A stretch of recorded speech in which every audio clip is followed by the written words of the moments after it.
All right, y'all, what's up? I am back with another episode of my I Said What I Said, and it has been a really, really long time. I've been tweeting about this and talking about it a lot. I feel like I get wrestling burnout like once every 2 months. It used to be once a month though, so we're improving, right? It's getting better. But there's a lot that I want to talk about in this episode. A lot of things that have happened over the last couple of months that I haven't really been talking about outside of like the podcast and maybe a little bit on TikTok. So let's get into all the things. I got my Chipotle drink ready to go. Y'all ever had it's like a blackberry agua something? It's really good. You should try it if you haven't. All right, first things first, we're gonna talk about SummerSlam. Listen, besties, listen. I have been telling people for so long, so long, stop fantasy booking the Brock Lesnar return. Stop doing it. It's not happening. They're not doing that. That would be crazy even for them. Guess who was fucking wrong? I'm never wrong. I was wrong. I completely underestimated their levels of audacity, okay? And you know what? That's on me. My bad. My fucking fault, right? You could probably, if you follow me on other platforms, if you see our podcast, you probably know that we didn't love the return. Johnny and I were sent many unaliving threats of sorts. People were very, very upset that we were unhappy with the Brock return. And that is what it is. I think a lot of wrestling fans, or just people in general, if you are a celebrity or you are, a fan favorite or whatever, I'm not going to say if you're good at what you do because he is not, but if you are one of those things, you just get, I don't even know if it's forgiven is the right word. It's really just that like they kind of just like, it's fine. We just pretend it didn't happen. It's fine. And there's a lot of it. There's a lot of it in wrestling where like stuff from outside the ring comes into conversations and like, the IWC or whatever. And there has been a lot going on in WWE that I do not align with necessarily over the last year or so. And this was just kind of like final straw for me a little bit. Like, a lot of people are like, there's got to be a line in the sand, bro. Like, there's got to be, at some point, there's got to be something that makes you be like, I'm fucking over it. And this was kind of it for me. Like, if WWE didn't have a lot of wrestlers that I really still love and like want to support, I really feel like I could very easily just stop watching it. So shout out Liv Dom, y'all holding it down. But I think another thing is like this also, like for me, I feel like just the general like of SummerSlam, everybody was talking about how like night 2 is going to be so much better than night 1. And we had the same thing with WrestleMania. When the whole like 2-night thing started happening for WrestleMania, we were like, okay, makes sense. It's WrestleMania. It's their biggest thing of the year. Why not? Sure. And a lot of people were like, great, this will get more people on the card. It does get more people on the card.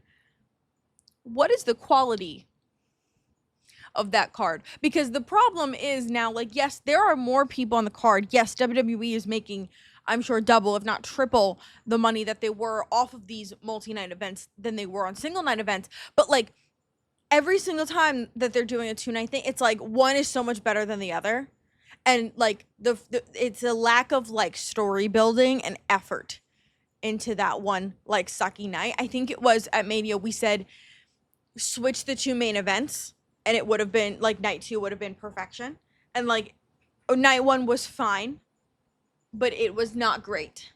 And it seems like that's happening for each of their 2-night.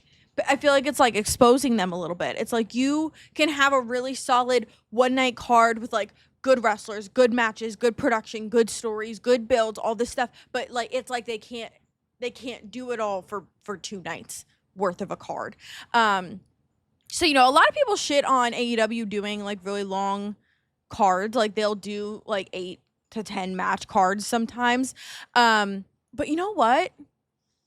Most of them have stories. And if they don't have stories, usually it's at least a banger fucking match where you can kind of go, okay, well, it was, Will Ospreay and Kyle Fletcher. So that was a great story, actually.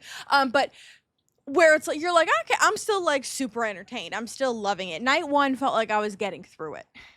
For both Mania and SummerSlam. a little bit. It was just a little hard to kind of get through. And I feel like if they're going to keep doing this, which it sounds like not only are they going to keep doing it, but they're going to now add more pay-per-views to the 2-night setup, y'all gonna have to do a lot more work. Are we capable of that? Are we gonna do that? I don't think we're gonna do that. But it just makes it really hard to watch, especially now if we're like paying fucking $1 million a month to watch this on ESPN, which like I'm so lost on how you even fucking watch this, because ESPN has like their own apps and then ESPN Plus and then like bundles and this and that. And then is it on YouTube TV, but it's on cable? Who has cable? I'm so lost. I think at this point, like, if we decide to do it, we're just getting the fucking app, because I just don't know what else to do. And now on top of that, we're counter-programming, like, everything with AEW. Obviously, they started this back with Saturday Night Main Event and All In back in July. And they scheduled 3 pay-per-views between that Saturday and Sunday to do their best to ensure that one of those counter-programmed AEW's All In, because they knew the weekend but couldn't nail the time down. It's a little stalkerish. It's a little obsessive. It's a little fucking insane. If you just made really, really good cards and had really, really good stories, we wouldn't have you shouldn't feel like you have to do this. Because respectfully, if I have to choose one, I'm picking the AEW one. Because they do have good stories. They have more wrestlers that I am more excited to watch. And also, the matches are going to be fantastic. I love AEW pay-per-views. I look forward to it it's not every single month, but every single time that they have one, I am so looking forward to it for like the weeks to come. And I do not care. I know there will be comments. I do not care. I do not care about the numbers. I do not care about the viewership. I do not care about ratings and whatever. I do not care. I do not care. Respectfully, neither should you. Neither should you. Or disrespectfully. I don't care. But the people who like fight so hard for WWE and shitting on AEW viewership or whatever it is, it's like, what do you get out of that? It's a weird, like, I guess trying to get like a gotcha moment, which like wrestling fans are obsessed with online, is trying to get gotcha moments on people. But it's just so weird to me, because it's like, well, you're not getting anything out of this. Like it's not like WWE's paying you. They're not giving you free seats because you're dick riding them. Like there's nothing happening here that is like benefiting you. You're just going to war for a company that like doesn't care about you as like specifically a human. I got a shit ton of hate when I made like a half joking, half not tweet when they announced that Brock Lesnar was going to be on the September 12th and September 19th editions of SmackDown, and likely rumored to be Cena's opponent for WrestlePalooza. What a name. And I tweeted like, we may or may not be doing Collision those weeks instead of SmackDown, guys. It was like a funny ha ha ha, but also like, right? And I got so much hate for it. I'm a snowflake. I'm a woke bitch. I'm a crybaby. Whatever the fucking, I don't know. It's never anything original. So whatever. But got all this shit for it. And it's like, even like we just streamed SmackDown. So I'm recording this Saturday. So we streamed SmackDown last night. And I was like, I'm sitting there getting through the show like, oh my fucking God. It's like the longest 2 hours of my existence. I genuinely don't know how I got through it when it was 3 hours every single week. It's just not a good show. It's the worst show every week, and that is probably including NXT. It's so bad. It's just slow moving and weird stories, and it's like, it feels like there's no progression in anything that's going on, and the matches are fine for the most part. It's just like, it's just not entertaining to me. It's not exciting to me. And I'm like, if I'm gonna sit there and have to stream something, I would rather stream Collision with like wrestlers that I really, really like, and stories that are going on, and matches that are fucking hyped. They usually have, I feel like Collision has more like good matches necessarily than like a little less storyline. Like I feel like Dynamite's more of their storyline show, and Collision's more of just like more mid-card stories and like just fucking bangers. Though TK loves to throw himself a random ass banger with 2 wrestlers that like are not communicating whatsoever, but it's really fucking fun to watch. So I like to watch that on Collision. I'm like, maybe we just like do that anyway. Like maybe we just switch out SmackDown and Collision, like regardless, because I am struggling to watch this. And there's so many streamers out there right now, and so many streamers that are like doing the watch alongs with these shows with SmackDown. It's like no one's gonna miss us much if we're gone. They'll go to somebody else, and then we can fucking watch Collision with those people who want to watch that. Like it's just, and at least I'll be more entertained and I'll have a better time. Even just like going to events lately has been a struggle. Like, we went to 2 Dynamites lately. And like all of that stuff combined was like maybe as much as like Raw tickets for like seats that were way worse. Like, it's not feasible. It doesn't make sense in my head at this point because the Raw episode was like fine. Whatever. They held backstage the entire time. So it was like the one person I was like super excited for because Liv was out at this time already. And they just held him backstage segments the entire time.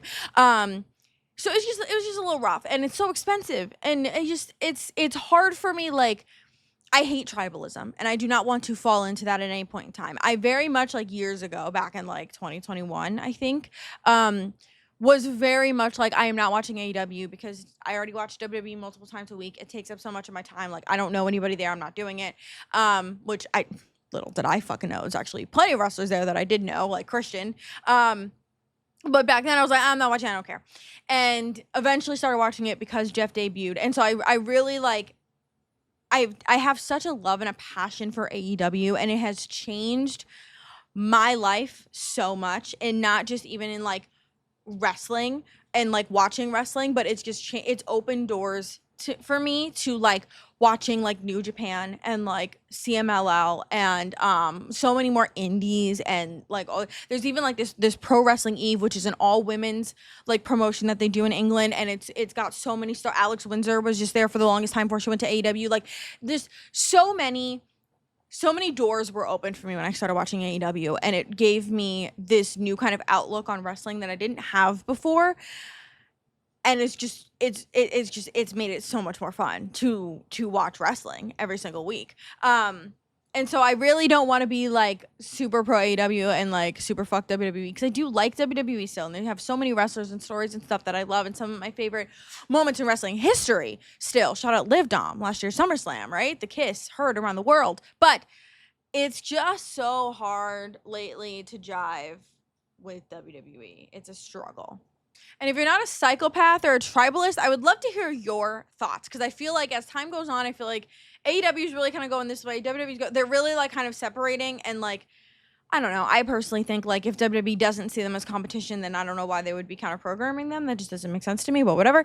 But I kind of want to hear your thoughts. I think a lot has changed in WWE over the last year, whether that is like pricing and tickets, or it's just kind of, you know, more political stuff has popped up a lot. Just simply Brock coming back has been huge. Like, TK is minding his own business, and I love that for him. I am so happy that he is doing that, because it's genuinely not his fucking problem, and he just needs to focus on it. When he focuses on AEW and like everybody there is just worried about like their product, their shows, what they're doing, what they're bringing to the table, they've been thriving. Like we were saying back in like May, oh, AEW's on a hot streak. It hasn't ended yet, and we're in August, almost September, okay? And that started back in like March at Revolution. Like, it's so good right now. I implore you, is that the word? Implore you. If you do not like AEW or do not watch AEW, or you don't actually watch it, but you say you don't like it anyway, give it a chance. Try Forbidden Door. At least come and hang out with us and chat on the podcast while we're watching it, whatever it is, but give it a chance, because we have had so many people come into the pod chat and be like, this is my first AEW show, where like, you guys convinced me to watch it, and it's so good, or this is my first Dynamite, this is my first pay-per-view, whatever it is. And it makes my heart so happy, because they all end up loving it. There isn't somebody who we have convinced to start watching AEW and just to give it a try. If you give it a try and you still hate it, whatever, but who has given it a try and hasn't liked it. Not a single person. The only thing I hear is that like it takes you a few weeks, because there are so many new people that you don't know, to kind of follow along, remember the names, do all that stuff, which is totally fair, and that's fine. But I implore you, if you have not watched it, please do join our Discord. We will chat with you about it. We'll give you like matches to watch, shows to watch, if you don't want to like sit down and watch a Dynamite or whatever. There's so many ways to start watching AEW. Give it a chance. It's so good. And finally, I'm going to switch gears a little bit and talk about, it has obviously been a long time since I made and I Said What I Said episode. And I think I'm going to be switching gears a little bit. I just feel like I've been dealing with a lot of, personal stuff over the last few months or so. I've mentioned a lot that I deal with a lot of wrestling burnout, especially, just being a human on the internet, dealing with a lot of burnout. And, a lot of things are changing in my life over here. And I just don't get as much joy in like recording YouTube content in the way that I used to. I used to do these I said what I said episodes just like on my phone in my car or like somewhere random, and post them to our Patreon. And I stopped doing them because I did want to post more on YouTube, but I feel like right now these episodes are just not exactly the direction I want to go. I'm kind of reevaluating the type of content I want to make and how I want to make it and what platforms I want to be on and all that kind of stuff. So bear with me. I do have some YouTube video ideas that I want to do at some point in the next, month or so, but I think for right now I am going to be taking a break from my Said What I Said episodes on YouTube. I will still have episodes on Patreon. I also feel a lot more free on Patreon to like say crazier shit and like really dive deep into like my opinionated thoughts, and just go a little crazier with it on Patreon. So I think I'm definitely going to stick to it on Patreon. So if you have any interest in, these episodes or, me diving a little bit crazier into it, you can join our Patreon. It's, you can see these episodes for just $3 a month on our first tier. And it comes with a ton of other shit and extra content and match reacts, all this other stuff as well. So if you want to check that out, feel free to do so. I will have the Patreon linked in the description here of this video. But yeah, I'm going to be switching gears a little bit. So be on the lookout. I, of course, will also take suggestions if there's, types of content you would like to see me do that maybe other creators do, wrestling creators or otherwise, or any suggestions or topics you want me to talk about, or whatever it is. I'm always open to suggestions, so if you have those, feel free to leave those in the comments. But otherwise, thank you so much for watching this kind of catch up episode with me, and I will see you guys soon.